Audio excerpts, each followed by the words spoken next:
Nós estamos de volta com o Jogo do Poder, hoje recebendo o ministro da Ciência e Tecnologia, Celso Pansera, contando com a participação do jornalista Walter Diogo. Ministro, o Walter deixou uma pergunta no bloco anterior. Walter, repita de modo sucinto para que o ministro possa nos responder. Eu disse a ele que os investimentos em petróleo caíram, na área nuclear estão zeradas, né? A gente tem a Nuclep, que não tem nada, assim, nenhuma encomenda quase. E eu queria saber do senhor, aonde é que o senhor vai investir nos próximos anos em pesquisa, inovação, ciência e tecnologia?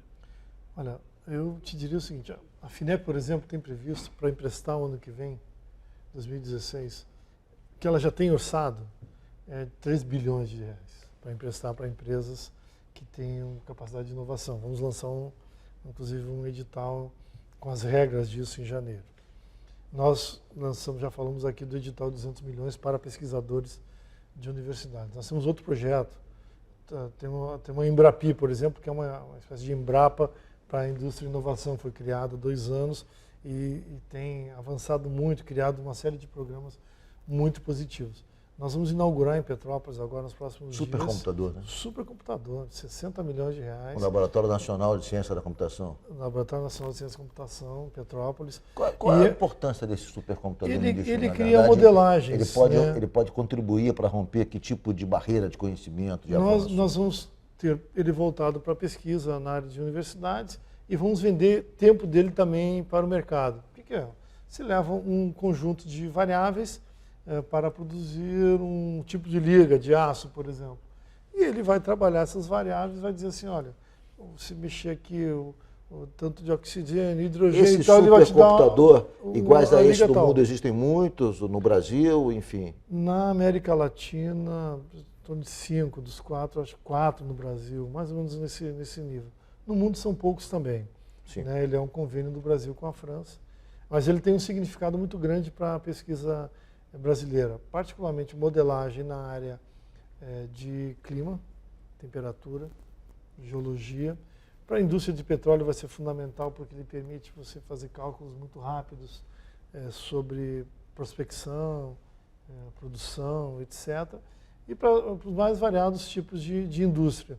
Nós estamos, inclusive, fechando agora o cronograma de funcionamento dele, que é um negócio tremendo. Sobre a Nuclep, que você tocou, Walter, nós estamos combinando um plano de negócio para a Nuclep, a pedido da Nuclep mesmo, que objetive, no longo prazo, tornar a Nuclep um player importante na área de produção e de tecnologia na área naval e de submarinos, né? Objetivando, obviamente, chegar à autossuficiência dela de funcionamento. Na área já até avançando, nuclear, está previsto um investimento de 1,5 bilhão do PAC 2, para construir uma nova mina para a extração de minério, para gerar de urânio, né? Para o Brasil ser autossuficiente na produção de urânio. Né? Então, são 2 minas, na verdade. Uma que é essa do PAC, na Bahia, e uma outra no Ceará, que é uma mina que produzirá fosfato. 8% desse fosfato é de urânio, que com as 2 em funcionamento, mais a mina que tem hoje em Caetité, dará ao Brasil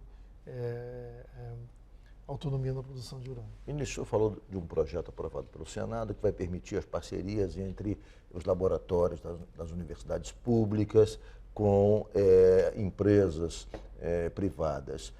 Isso, de certa maneira, iria dar um incremento importante à pesquisa no Brasil. Mas já há alguns projetos de parceria. Por exemplo, o seu ministério já desenvolve pesquisas que vão ter uma aplicação direta na Companhia Siderúrgica Nacional, na CSN, elaborando e aprimorando as ligas de aço. Já não existem coisas assim? Tem.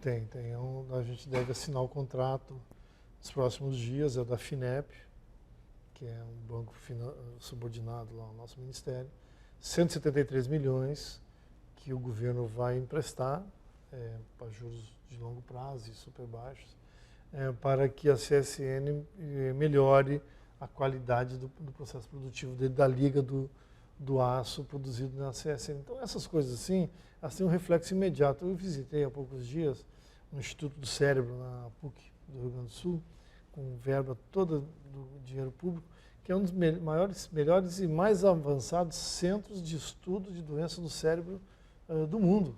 Né? Isso está aqui no Brasil, as pessoas não têm noção disso e até menosprezam.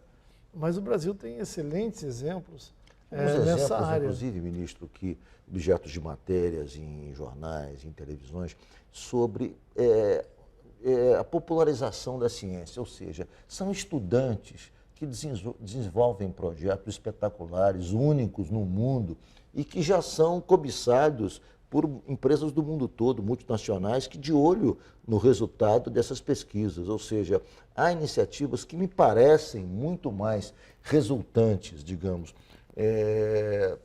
de um voluntarismo do estudante ou daquele grupo de estudo, do que exatamente resultante de um esforço nacional coordenado pelo governo. Então, esses êxitos isolados não podem se multiplicar caso o Ministério entre de maneira incisiva na difusão, no apoio a projetos de ciência, num nível um pouco menor, mas que, na verdade, são embriões digamos, de projetos maiores. Eu digo até no nível secundário, no nível de escola de segundo grau, há muitos projetos nesse sentido, que inclusive são aproveitados por startups, por empresas, enfim, que veem nesse caminho um sucesso rápido. Isso, olha, Ricardo, eu estive na Finlândia, tem um mês. E eu encontrei numa universidade lá uma estudante brasileira que foi campeã da Olimpíada de Matemática. E ela participou depois também como voluntária num projeto de Portugal, e os finlandeses descobriram ela e levaram ela para são casos como esse. São casos como esse. E nós estamos agora, existe já para os nossos alunos vencedores da Olimpíada de Matemática e português, língua portuguesa, uma bolsa. Nós queremos melhorar essa bolsa para reter esses cérebros, não reter no Brasil, mas para que o Brasil, o Estado, possa auxiliá-los e projetá-los para o futuro. Vejam o Ciência Sem Fronteira. São mais de 100 mil jovens pesquisadores brasileiros que foram para o exterior. Alguns já estão retornando, outros irão retornar até o final do ano.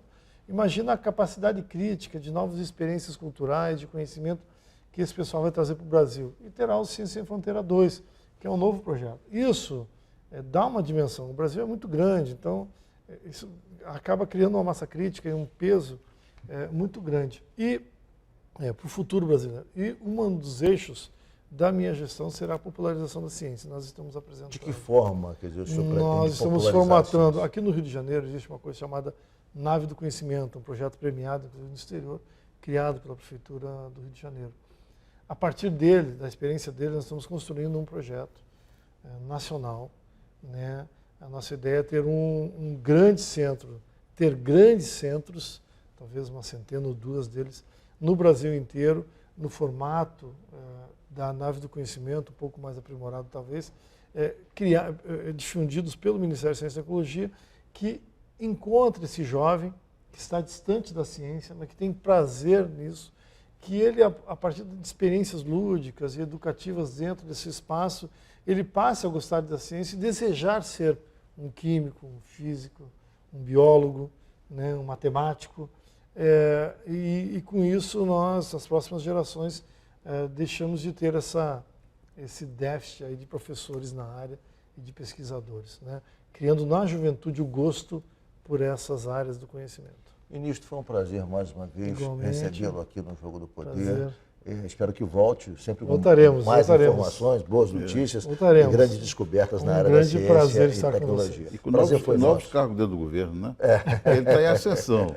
Estamos trabalhando bastante. Muito obrigado também à sua presença, jornalista Walter Diogo, e obrigado a você que nos acompanhou até agora pela rede CNT de televisão. O Jogo do Poder volta no próximo domingo, às 11h15. Muito obrigado pela sua audiência e até lá.